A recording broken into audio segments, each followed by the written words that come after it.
ایک بار آقائے نامدار مدنی تاجدار بے کسوں کے کس بے بسوں کے بس بے سہاروں کے سہارا بے چاروں کے چارہ غریبوں کے حامی یتیموں کے والی شفیع المذنبین رحمت للعالمین تاجدار عرب و عجم فخر آدم و بنی آدم احمد مجتبی محمد مصطفیٰ صلی اللہ علیہ وسلم کی بارگاہ عالیہ میں درود پاک کے ڈالے نشاور کریں. بڑے بآواز بلند اللہم صلی علی سیدنا و شفیعنا و مولانا محمد مبارک وسلم صلی علیہ الصلوۃ والسلام علیکہ یا رسول اللہ صلی اللہ علیہ وسلم.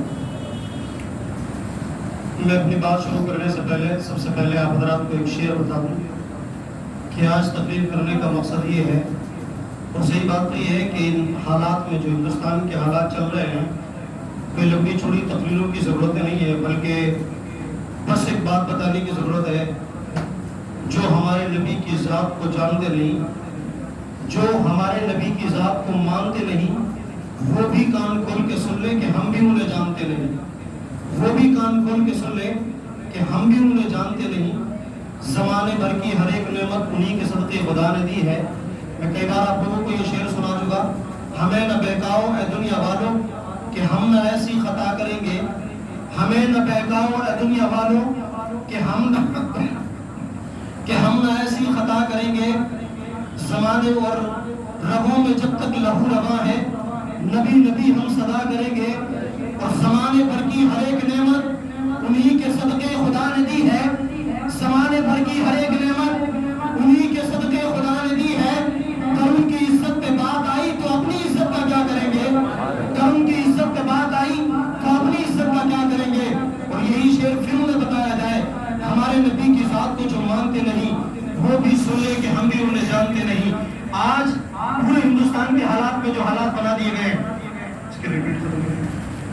ہندوستان کے حالات بنا دیے گئے ایک شخص نے ایک عورت نے نبی آخر الزمان صلی اللہ علیہ وسلم کی شان میں گستاخی کی. آج ایک بات بتا دوں سب سے پہلے تقریر شروع کرنے سے پہلے ہمارا پرشاسن دروازے پر بیٹھا ہوا ہے. ہمیں شکایت ان سے کچھ بھی نہیں ہے. وہ ہماری ایک بات سن لیں کہ ہم کسی بھی موقع پر جھگڑا بڑھانے کی بات نہیں کرتے. اگر ہمیں یہ الزام نہ دیا جائے کہ ہم جھگڑے کی بات کرتے ہیں. کیوں؟ اس لیے کہ اگر جھگڑے کی بات ہوتی تو دھارا 370 میں مسلمانوں کی ماں اور بہنوں کی عزتوں پر حملہ کیا گیا. ان کی شرمگاہوں میں گولیاں ماری گئی.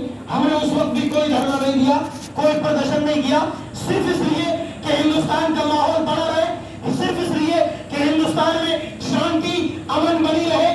ہم نے بابری مسجد ہم سے چھین لی گئی. ہم نے کسی سے یہ بھی شکایت نہیں کی کہ پیارے اس میں ہم 300 سال سے لے کر اب تک نماز پڑھتے ہوئے آئے ہیں. سن 1942 میں اس میں نماز ہوتی تھی. سارے ججوں نے مان لیا کہ سن 1949 میں بھی اس میں نماز ہوتی تھی. سارے لوگوں نے یہ بات مان لی کہ 1952 میں بھی اس میں نماز ہوتی تھی. لیکن پھر بھی ہم سے چھین لیا. ہم نے کسی سے شکایت نہیں کی کوئی شکوہ ہم نے نہیں کیا. کسی کو کوئی پریشانی نہیں ہونے دی صرف اس لیے کہ ہندوستان میں امن قائم رہے ہندوستان کا سکون بنا رہے. اس لیے کہ ہندوستان کسی کے باپ کا ملک نہیں ہے. جتنا ان کا حق ہے ہندوستان کی سرزمین پہ اتنا ہمارا حق ہے. لیکن جب بات نبی کی ذات کی آئی بات جب نبی کی گستاخی کی آئی تو وہ یہ بات کان کھول کے سن لے کہ ہم کل بھی یہ بات کہتے تھے آج بھی یہ بات کہتے ہیں کہ ہم اگر کسی کی جان لینی پڑی تو لے بھی سکتے ہیں اور اپنی اگر جان دینی پڑی تو دے بھی سکتے ہیں. ہم یہ بات ایک بات جملے میں بات ختم کر دوں کہ انہیں یہ بات بتانے کی ضرورت ہے کہ ہم نے اپنی گردنیں صرف نبی آخر الزمان کے لیے بچائی ہوئی رکھی. ہم نے صرف اپنی گردنیں محمد عربی صلی اللہ علیہ وسلم کے لیے رکھی ہوئی ہے. اور یاد رہے کہ ہم کسی کو بھی اپنی گردنوں تک آسانی سے تو نہیں پہنچنے دیں گے. کسی کو بھی ہم اتنا ظلم تو نہیں کرنے دیں گے. ہم نے ہر بات برداشت کی. ہنستے ہنستے ہم نے سارے لوگوں کو یہ بات بتائی کہ پیارے مسلمانوں ہندوستان میں امن قائم رہے. ہمارے علماء جب دھارا 370 ہٹائی تو علماء اکرام کی ایک جماعت جامع مسجد دہلی کی جماعت جامع مسجد پر سیڑھیوں پر بیٹھے ہوئے تھے. لوگوں سے پوچھا کہ آپ میڈیا نے جا کے علماء سے کہا کہ ذرا یہ بتائیں کہ آپ کیا چاہتے ہیں. تو ان لوگوں نے بڑے اچھے انداز میں پوری قوم کو جواب ایک میسج پہنچانے کے لیے بات کہی کہ یاد رہے کہ ہندوستان میں کوئی بھی ماحول خراب نہ کیا جائے. کشمیر کا مدعا ہے دھارا 370 ہٹ گئی ہے. کوئی بات نہیں ہے. UN کے سلسلے میں جب ایک ملک کے تحت ایک قانون لایا جائے گا ہمیں کوئی پریشانی کی بات نہیں ہے. جبکہ سب جانتے تھے کہ ہمیں کتنی پریشانی ہوئی, ہمیں کتنے غم کے آنسو اپنے سینے میں سمانے پڑے, لیکن ہم نے کسی سے کوئی شکایت کا موقع نہیں دیا. اور یہ بات بھی آج میں اپنی تقریر کے درمیان بتا دوں, جتنی بات بھی اس منبر پاک پہ بڑے ہو کے بولی جائے اس کا سب کا ذمہ دار میں ہوں. کوئی بھی اپنے اوپر اس بات کو نہ لے کہ ہم نے کہا تھا. میں اپنی پوری ذمہ داری پہ یہ بات بتا رہا ہوں کہ 370 اڑائی گئی, ہم نے امن و سکون بنانے کی بات کرتے رہے.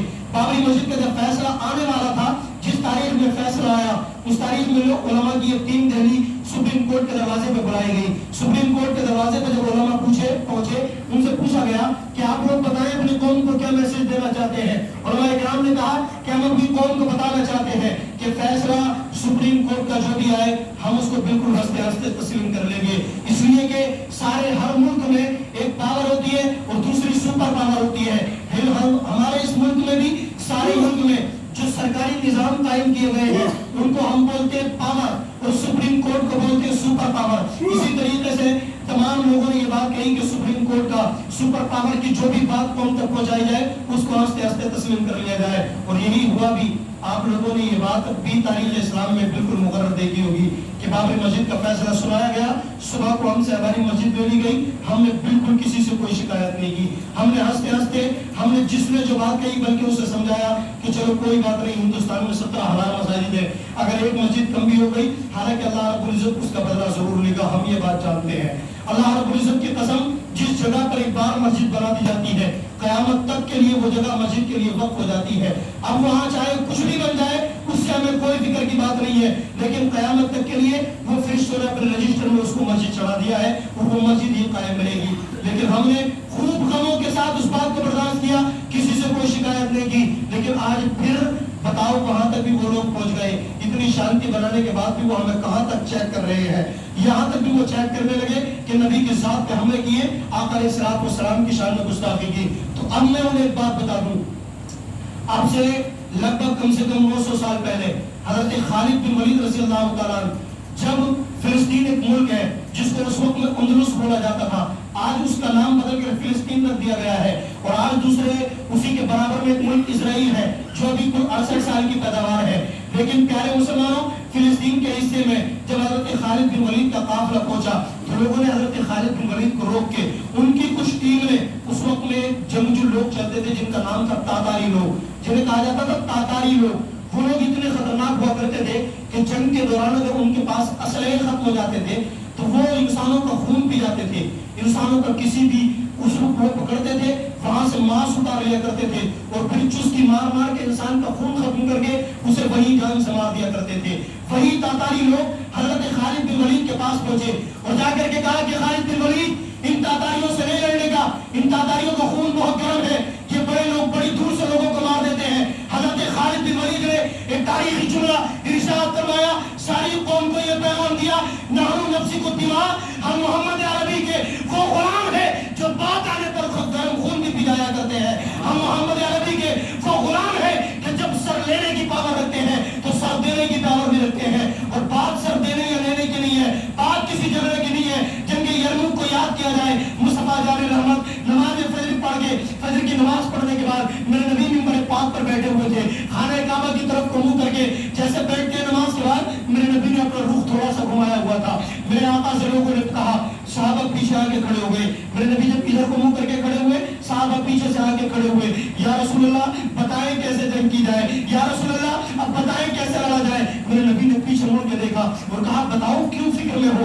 بتاؤ تمہیں کس بات کی حیرت ہے. تو سارے صحابہ کی آنکھ میں آنسو آ گئے اور پوچھنے لگے, یا رسول اللہ ہمیں آپ کی عزت پر اپنی جان قربان کرنے سے کوئی ڈر نہیں ہے, یا رسول اللہ کوئی فکر کی بات نہیں ہے. یا رسول اللہ آپ کہیں سمندر کے کنارے پہ کھڑا کر کے آپ کہیں اگر کود جائیں تو ہمیں یہ بھی مطلب نہیں ہوگا کہ آپ نے کیوں کہا, ہم ہنستے ہنستے کود سکتے ہیں, ہم خوشی خوشی کود سکتے ہیں. لیکن یا رسول اللہ آج ہمارے پاس لڑنے کے لیے کوئی انتظام نہیں ہے, آج ہمارے پاس جنگ کرنے کے لیے کوئی انتظام نہیں ہے. میرے نبی صلی اللہ علیہ وسلم نے ارشاد فرمایا, ایسا کرو آپ لوگ اپنی اپنی جگہوں سے مسواک نکال کے میری سنت کو ادا کرو, مسواک نکال کے تم میری سنت کو ادا کرو, اللہ رب العزت کوئی نہ کوئی انتظام کرا دے گا. سارے صحابہ کرام مصطفیٰ جان رحمت کی یہ بات سن کے اپنے اپنے دانتوں کو صاف کرنے لگے, مسواک لگانے لگے. جنگی یرموک کے جو سامنے مقابل تھے,